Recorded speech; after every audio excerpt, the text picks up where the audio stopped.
so much for having me. And as we have seen, that Turkey al-Jasser is literally a terrorist, a traitor, and he had nothing to do with journalism. And that claim of him being a journalist by some media outlets have been just a fabrication. He basically worked in a sensitive government agency, and he had access to classified information.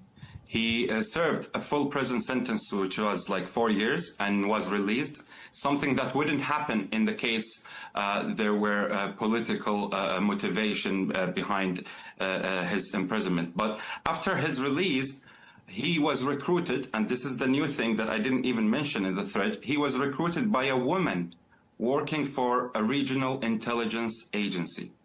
And he resumed his activities, this time more dangerously, engaging in the planning and financing of terrorism.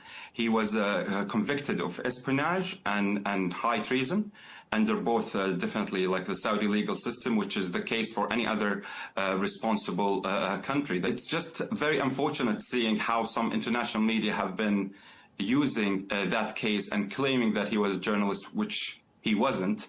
And we have actually seen a pattern, Lian. Like, we have seen a pattern that was like a couple of decades ago. We can remember how the Western media used to label Osama bin Laden. They were actually labeling him as a freedom fighter because of his role against the Soviets. And the Saudis stripped Osama bin Laden from his nationality, and they called him a dangerous terrorist. But unfortunately, the West didn't take the Saudi heat seriously until we saw what happened in 9/11. The same goes with the other guy, Abdul Muhsin Talib, who was a terrorist and who came from Saudi Arabia, and he was a fugitive in Germany.